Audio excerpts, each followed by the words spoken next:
भारतीय संविधानाच्या 12 भागातलं वित्त व्यवस्था, मालमत्ता आणि संविदा दावे याबाबतचं जे आपलं विवेचन या प्रकरणामध्ये चालू आहे, त्याच्यात मुळात आपण वित्त व्यवस्था किंवा वित्तीय व्यवस्थापन या बाबतीत जी चर्चा करतो आहे, त्या अनुषंगाने आज अनुच्छेद 276 आपण बघणार आहोत. 275 अनुच्छेद संविधानातले आपण 150 पुष्पामध्ये वाचले, त्याचं विश्लेषण केलं, ते समजून घेतले, त्यावरच्या कोर्ट केसेस काय आहेत त्या जाणून घेण्याचा प्रयत्न केला. त्याच्यामधल्या तरतुदी हा केंद्राला, राज्यांना कशा प्रकारे बंधित करतात, कधी कधी निर्बंधित करतात, आणि त्याच वेळी पुरेसं स्वायत्त स्वातंत्र्य लोकशाही संविधानिक पद्धतीने हे प्रत्येक घटकाला, व्यवस्थेतल्या प्रत्येक संस्थेला, संस्थेच्या प्रमुखांना कसं बहाल करतं, त्याबाबतचे सगळे ठोकताळे आपण आजपर्यंत बघत आलेलो आहोत. तसंच आपण इथे आता पुढेही बघूया. म्हणून 276 च विश्लेषण आणि विवेचन आपण सुरुवात करून या 151व्या पुष्पाला आज हात घालत आहोत. 276 म्हणतं व्यवसाय, व्यापार, आजीविका आणि नोकऱ्या यावरील कर. 4 शब्द महत्वाचे आहेत. पहिलं व्यवसाय, ज्याला आपण प्रोफेशन म्हणतो इंग्रजीमध्ये. आपल्याकडे सगळं वातावरण एकंदर बुद्धिजीवी लोकांमधलं इंग्रजाळलेलं आहे, त्याच्यामुळे इंग्रजीचे शब्द आणि त्याचे अर्थ हे चटकन लक्षात येतात. किंबहुना डिफरन्शिएट करण्यासाठी आपल्याला इंग्रजी शब्दांचा आधार या ठिकाणी घ्यावा लागतो. म्हणजे त्या संकल्पना, एक संकल्पनेपासून दुसऱ्या संकल्पनेतलं फरक आणि स्पष्टता हे आपल्या दृष्टीस पडते. दुसरा शब्द आहे व्यापार. आता तसं बघायला गेलं तर मराठीच्या याच्यामध्ये व्यवसाय आणि व्यापार, तुमचा व्यवसाय काय आहे, म्हणजे आपण थोडक्यात व्यापाराबद्दल बोलतो. तुमचा व्यापार काय आहे, नोकरी असेल तर आपण ते नोकरी म्हणतो. पण या ठिकाणी व्यवसाय, व्यापार, नोकरी आणि आजीविका असे 4 शब्द दिलेले आहेत. हे 4 शब्द महत्वाचे अशासाठी आहे की या ज्या काही तुमच्या कृती असतात, या ज्या काही तुमच्या जीवनावश्यक ऍक्टिव्हिटी असतात, त्या ऍक्टिव्हिटीवर कर निर्धारण, त्याच्यावरती टॅक्स तुम्ही कसा कसा देता आणि तो कसा तुमच्याकडून वसूल केला जातो, तो वसूल केलेला टॅक्स कुठे जमा होतो, तो वसूल करण्याचे अधिकार कोणाला आहे, हे आपल्याला कळलं पाहिजे. आपण प्रोफेशनल टॅक्स भरतो, आपण कमर्शियल टॅक्स भरतो, आपण आपल्या उपजीविकेचं जे साधन निर्माण केलेलं आहे त्याच्यातून जी उपजीविका प्राप्त करतो त्याच्यावर टॅक्स भरतो, आपण नोकरी करतो त्यातून जे इन्कम आपल्याला मिळतं त्या इन्कम वरती आपण इन्कम टॅक्स भरतो. ह्या सगळ्या गोष्टी आपल्यासाठी जाणून घेणं अतिशय महत्वाचं आहे. संविधान हे केवळ तुमच्या एका गोष्टीचं विवेचन नाही आहे, तर तुमच्या अस्तित्वाचे जे जे काही अंतर्भूत बाह्यभूत पैलू आहे त्या सगळ्या पैलूंना स्पर्श करणारं असं हे संविधान आहे. म्हणजे याला जीवनाचा आवश्यक कोड म्हटला, जीवनाचं विधान म्हटलं, जीवनाची संहिता म्हटलं तरीही वावगं होणार नाही. अशा याच्यातल्या तरतुदी महत्वाच्या आहेत. तुम्ही जगता म्हणजे नेमकं काय करता, तुम्हाला मूलभूत अधिकार असणं आवश्यक आहे, तुम्हाला त्याशिवाय काही वैधानिक अधिकार असणं आवश्यक आहे, तुम्हाला निवडणुकीने तुमचे नेते, कायदे तयार करणारे लोक निवडण्याचा अधिकार आहे, कुठला कायदा तुमच्या मनाप्रमाणे झाला नसेल तर त्याच्या विरुद्ध आवाज उठवण्याचा अधिकार आहे, प्रतिकार करण्याचा अधिकार आहे, सरतेशेवटी काहीच कुठे होत नसेल तर न्याय व्यवस्थेकडे जाऊन न्यायालयामध्ये न्याय मागण्याचा अधिकार आहे. इतकं सगळं भरभरून या ठिकाणी जेवढ्या काही डायमेन्शन्स, ज्या ज्या काही दिशा मानवी जीवनाच्या एकंदर चलित होण्यामध्ये प्रस्तुत असतात, केल्या जातात किंवा आपल्याला जाणवतात, त्या सगळ्या दिशांनी तुमचं अस्तित्वाचा विचार करून त्याबद्दलचं कायदेविषयक वैधानिक महत्व समजावून सांगितलेलं आहे. संविधान हे मूळ असल्यामुळं वैधानिकता जी काही निर्माण होते किंवा कायदे जे काही निर्माण होतात ते सगळे कायदे संविधानातून निर्माण होतात. आणि म्हणून तुमच्या मिळकतीतून जो टॅक्स शासन वसूल करतं किंवा जो देय आहे, कुठे तुम्हाला टॅक्सची मर्यादा घालून दिलेली आहे आणि त्या टॅक्सच्या मर्यादेच्या वरती असेल तर तुम्हाला टॅक्स, नाही तर तुम्हाला टॅक्स मधून सूट आहे, या सगळ्या बाबतच्या तरतुदी या ठिकाणी देण्यात आलेल्या आहेत. आपण हे 4 शब्द लक्षात ठेवून म्हणूया की व्यवसाय, व्यापार, आजीविका आणि नोकऱ्या यावरील कर. समभाग 1. अनुच्छेद 246 मध्ये काहीही असले तरी. 246 मध्ये काय आहे? 246 मध्ये राज्य, केंद्र हे कुठल्या विषयावर कायदे करू शकतात, वेगळे वेगळे त्याची सूची दिलेली आहे. त्याशिवाय राज्य आणि केंद्र दोन्ही मिळून कुठल्या विषयांवर एकत्रितपणे कायदे करू शकतात त्याची सूची दिलेली आहे. केंद्र सूची, ज्याला संघ सूची म्हटलं आम्ही. दुसरं आहे समावर्ती सूची, ज्याला कॉन्करंट लिस्ट म्हणतात. आणि तिसरं आहे राज्य सूची, ज्याला राज्य सूची म्हणून, राज्याच्या विषयांची सूची म्हणून दिलेलं आहे. 246चा उल्लेख या ठिकाणी केलाय. त्याचं कारण असं आहे की अनुच्छेद 246 मध्ये काही असले तरी, म्हणजे विषयाची विभागणी कशीही केली असली तरी, प्रश्न इथे येतो व्यवसाय, व्यापार, आजीविका आणि नोकऱ्या याबाबत विषयाची सूची वेगळी आहे. तुम्ही म्हणाल की हा विषय राज्याच्या अखत्यारीत नसताना राज्य याच्यावर टॅक्स कसा निर्धारित करू शकतं, किंवा एखादा विषय हा केंद्राच्या अखत्यारीत नसताना केंद्र याच्यावर टॅक्स निर्धारण कसं करू शकतं. म्हणून हे वाक्य महत्वाचं आहे की अनुच्छेद 246 मध्ये काहीही असले तरी व्यवसाय, व्यापार, आजीविका आणि नोकऱ्या याबाबत एखाद्या राज्याच्या अथवा त्यातील नगरपालिका, जिल्हा मंडळ, स्थानिक मंडळ किंवा अन्य स्थानिक प्राधिकरण यांच्या लाभार्थ, यांना फायदा होईल अशा दृष्टीने, यांच्या लाभार्थ कोणाला तो फायदा? नगरपालिका, जिल्हा मंडळ म्हणजे जिल्हा परिषदा, स्थानिक मंडळ, ग्रामपंचायती ज्यात स्थानिक राज्य संस्था इन्क्लूड आहेत अशा, किंवा अन्य स्थानिक प्राधिकरण. एखाद्या राज्यामध्ये एखादं प्राधिकरण निर्माण केलं असेल तर त्या प्राधिकरणाच्या लाभार्थ असलेल्या करारासंबंधीच्या राज्य विधिमंडळाचा कोणताही कायदा तो प्राप्तीवरील कराशी संबंधित आहे या कारणास्तव विधिग्राह्य ठरणार नाही.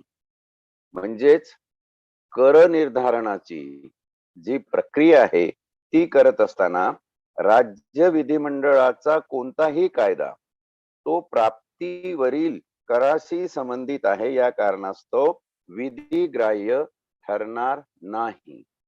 म्हणजे अविधिग्राह्य ठरेल, म्हणजे इल्लीगल ठरेल.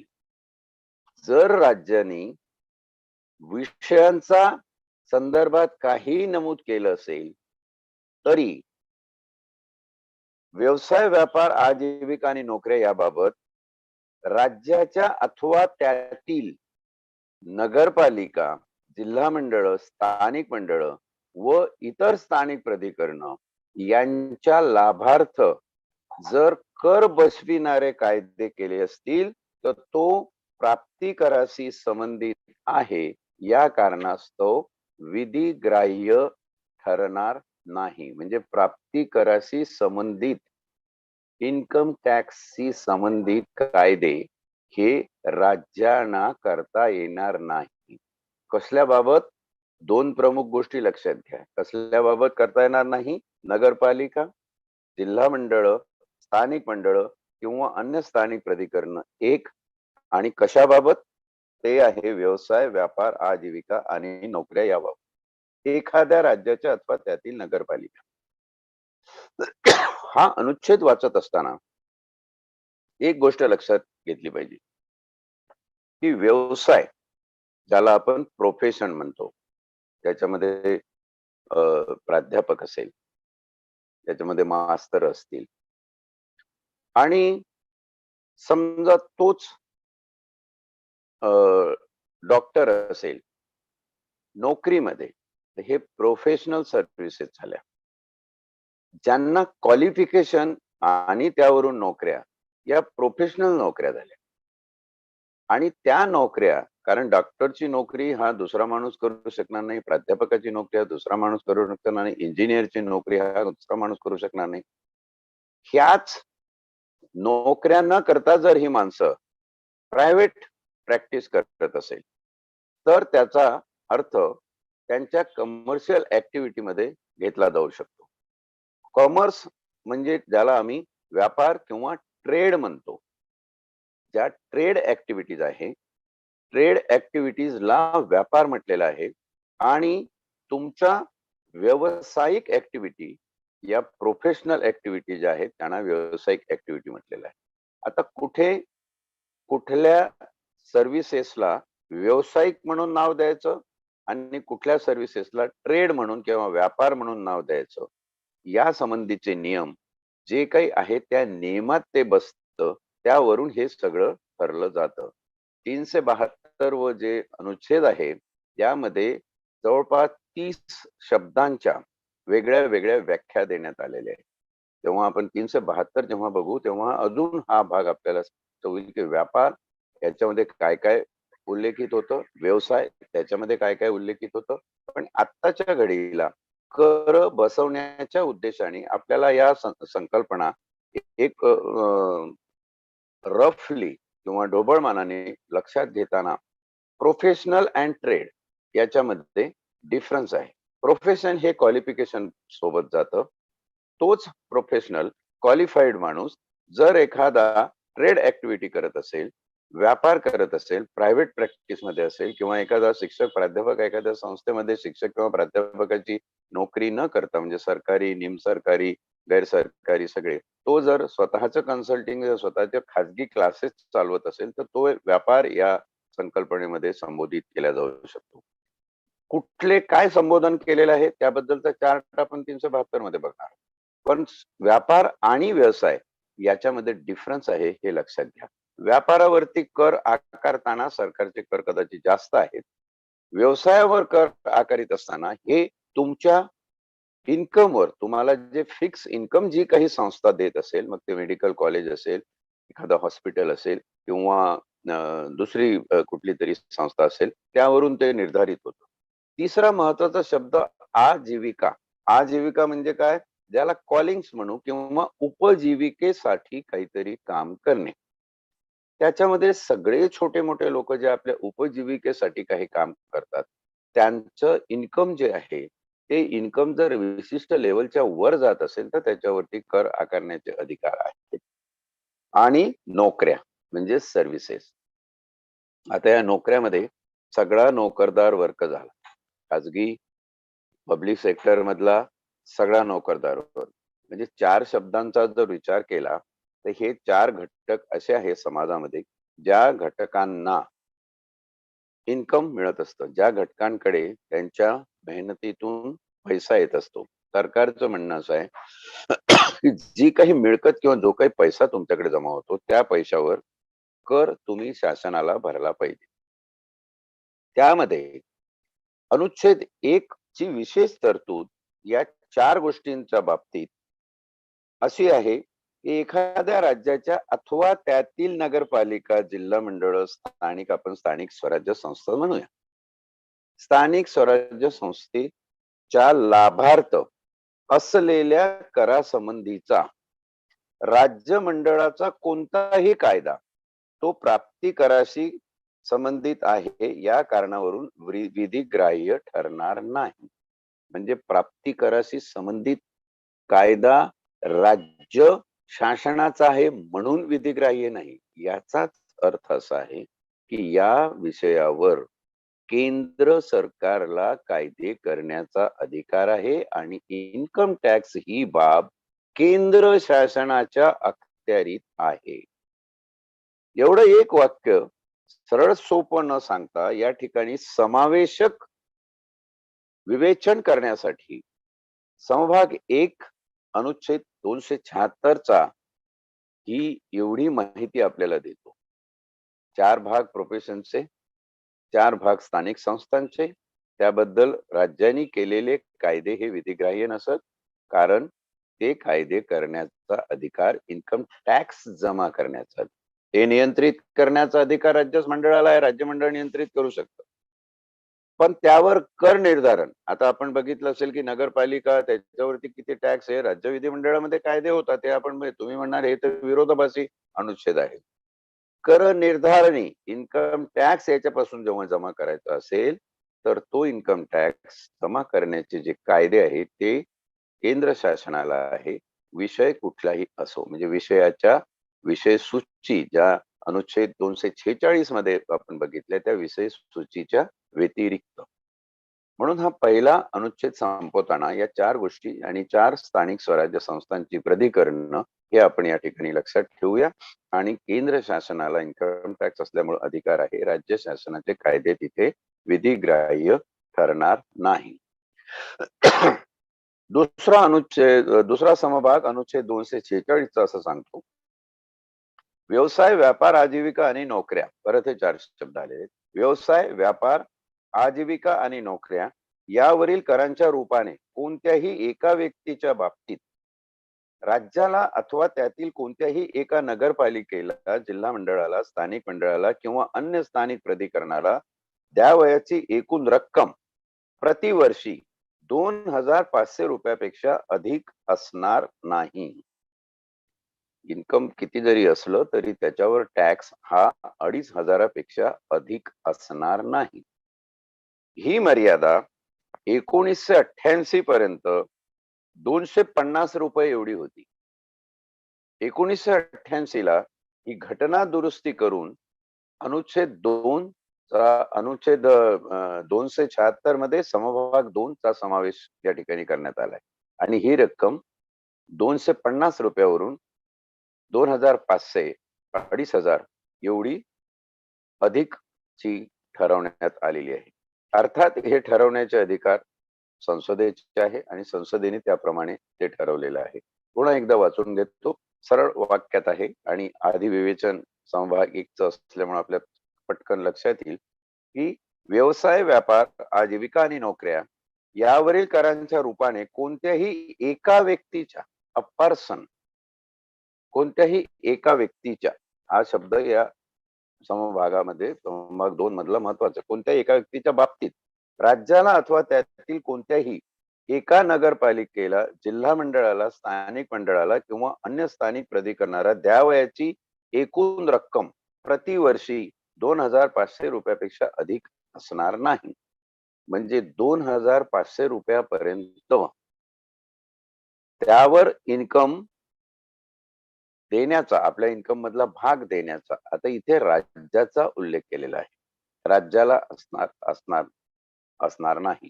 म्हणजे राज्य परत इथे गाळलेला आहे.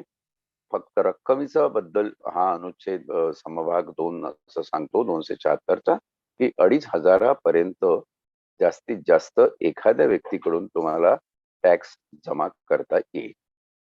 पण त्याच्यासाठी जे स्लॅब आहे टॅक्सचा 2500 या छोट्या मोठ्या ह्याच्यातलं, हे आपण लक्षात घ्यायला पाहिजे.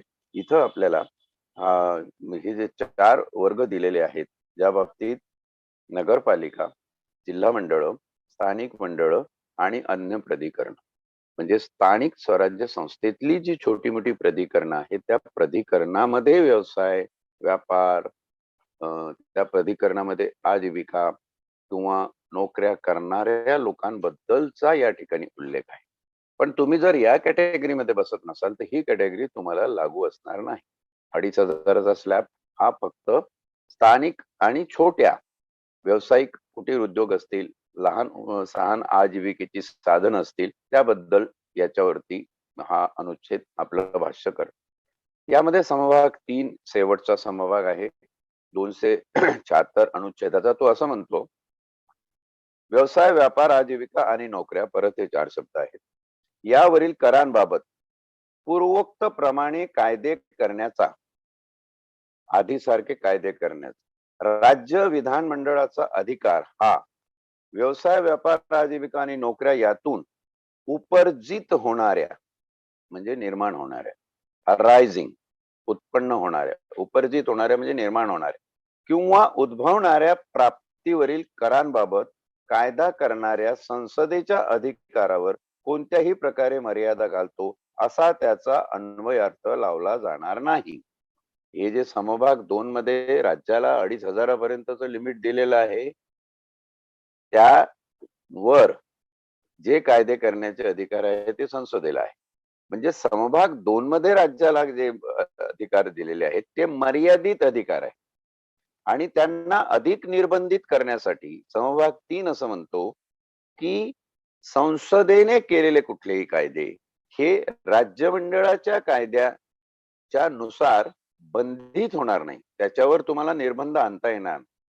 समजा संसदेने, याचाच अर्थ आपण पुढे असं बघू की संसदेने समजा एखादं कर निर्धारण 7,000 रुपये केलं असेल, तर तो असं म्हणेल की मी 2,500 राज्याला देतो आणि केंद्राला 7,000 वेगळे, तर माझे 2,500 त्याच्यातून तुम्ही कापून बाकीचे पैसे केंद्राने घ्यावे. तर राज्याचे नियम हे केंद्राच्या कर वसुलीच्या नियमाच्या आड येणार नाही, याचा अर्थ राज्य राज्याच्या बाजूला, केंद्र केंद्राच्या बाजूला. अशा रीतीनं या समभागांचा आणि अनुच्छेद 276चा अर्थ आपण या ठिकाणी लावलेला आहे. पुढे हा संदर्भ अधिक स्पष्ट होतो, म्हणून अनुच्छेद 277 काय म्हणतो तिकडे लक्ष देऊया. या संविधानाच्या प्रारंभाच्या लगतपूर्वी कोणत्याही राज्याचे शासन हे संविधान लागू होण्याच्या आधी, म्हणजे कुठलं शासन असेल ते शासन आहे स्थानिक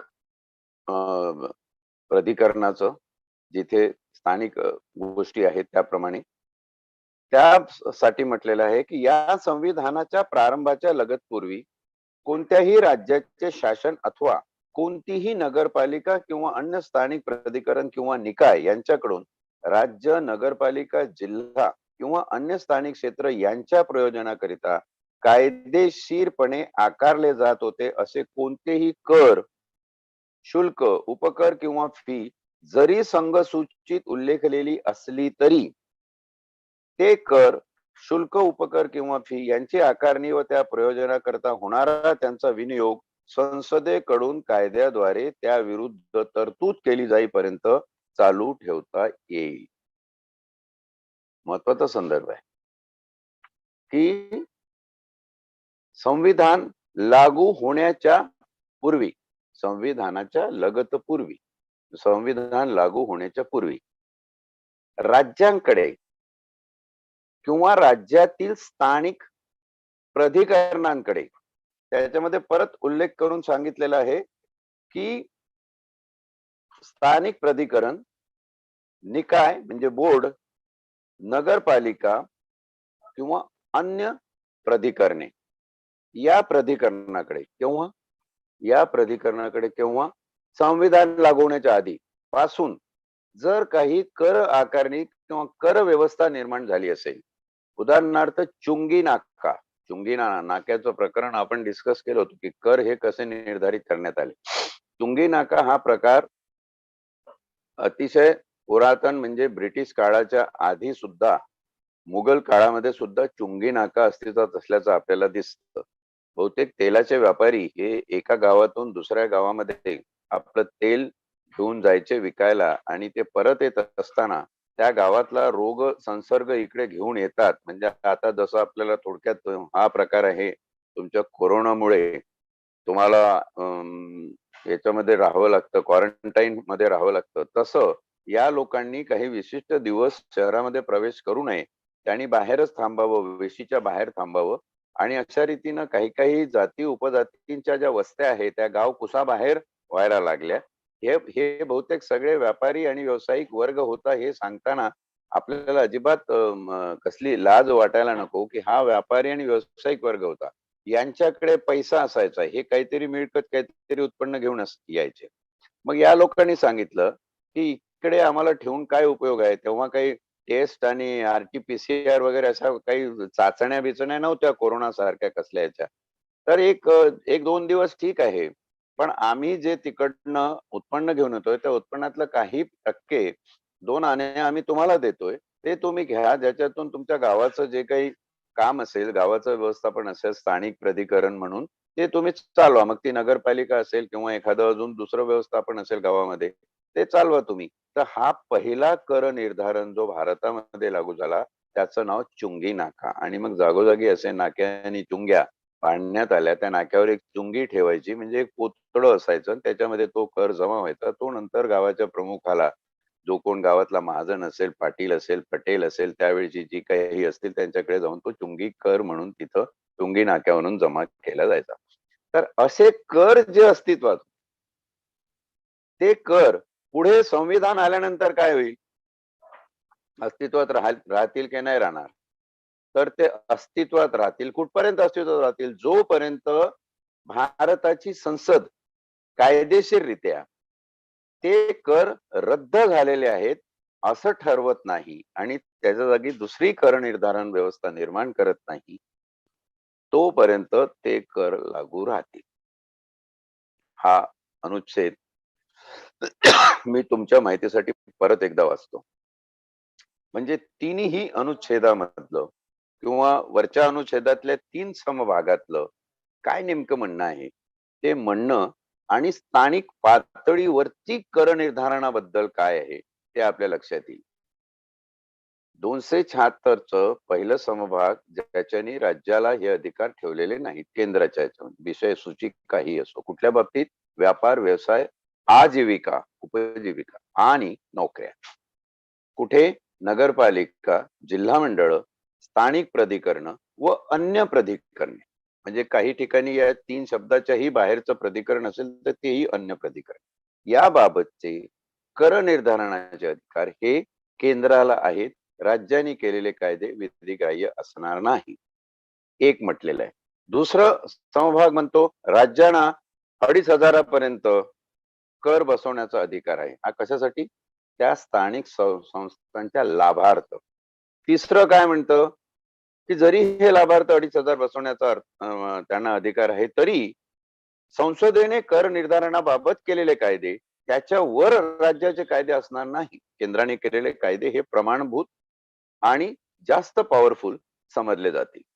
आणि त्यानंतर 277 असं सांगतं की असे पूर्वापार संविधानाच्या पूर्वी, संविधानाच्या लगत पूर्वी जर असे काही कायदे असतील तर ते कायदे जोपर्यंत संसद रद्द करत नाही तोपर्यंत आहे तसे लागू राहतील.